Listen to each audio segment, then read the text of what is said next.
Hi everyone, I'm Alec, also known as Beals on the Stellaris Discord and Reddit. I am a concept artist that does species work, environment pieces, and miscellaneous work for the upcoming expansion, The Machine Age, but today I'll be talking about just about all the art that we have. How did you get into game art? Well, I spent most of my youth in school getting in trouble for drawing during class, and then I spent most of my youth at jobs getting in trouble for drawing on the job, and so at some point I realized I'm not good at anything else, so I kind of had to do this as a job. But I also grew up playing games and reading game magazines, so it kind of actually never didn't feel like just the natural thing to do. What advice would you give to someone wanting to get into your line of work? For me personally, I have went to over 2 art schools and then dropped out of both before ever finishing anything. I've worked on a ton of non-game art related art, and I now live in an entirely different country than the one I did all of that in. So I would say keep yourself very open to experiences and opportunities. And that also, a hard lesson I had to learn was that time hunched over a tablet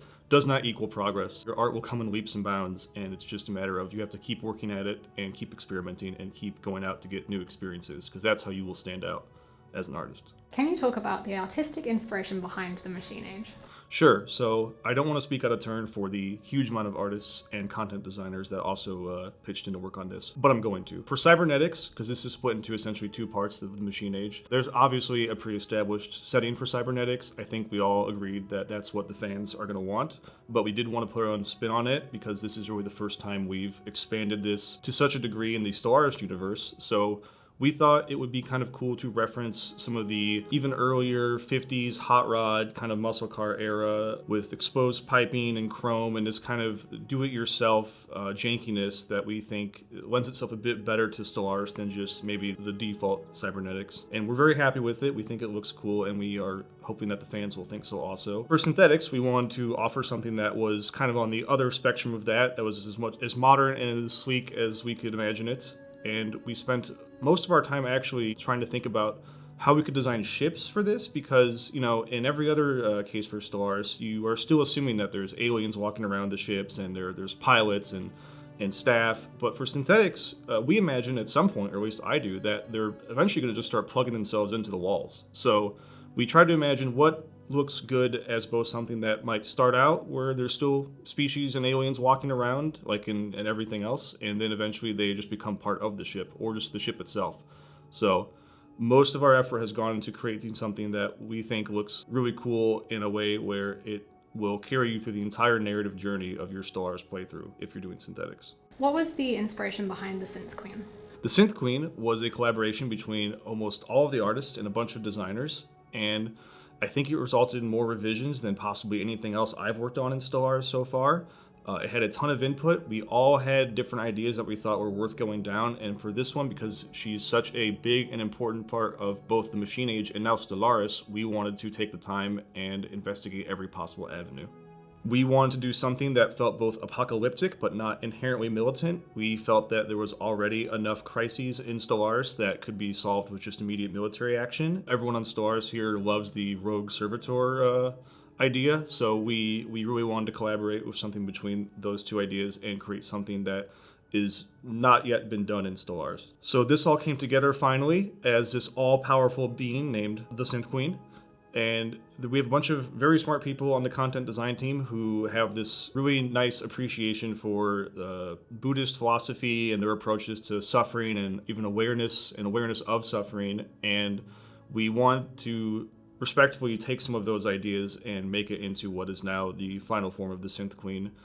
We think it's just a really unique idea, and we're very excited. There's also the need to keep our events visually distinct in Stellaris because we have so much now, especially happening all at the same time, sometimes even in the same playthrough. So we spent a lot of time thinking about the color palette and tonality and textures and really everything down to how individual parts of a ship looks, just to make sure that they are as identifiable as possible from anything else in Stellaris. And we even have some secrets that I don't think have yet been revealed that we're very excited for the players to find out. What is your favorite addition in the Machine Age? I really like the synaptic lathe just because it's weird and fun, and I like weird and fun things in my game. So for anyone who doesn't know, it is just a giant space brain that you plug people into. It's great. The other thing I'm really excited about is our reactive portrait system. This is our new technology we have that allows us to progressively add and remove and change assets throughout the game as you play. This is the core underlying tech now for the cybernetic part of this expansion, and we are hoping that it can be used in the future for even more things. It might look simple on the surface, but I guarantee you it was actually quite a Herculean task to accomplish, so it's been a big achievement for all of us internally, and I can't wait to see what else we do with it in the future. What's been your favorite thing that you've made for Stellaris? This thing. It's beautiful, right? Tell me it's beautiful. Please. Please. Look at it. Please.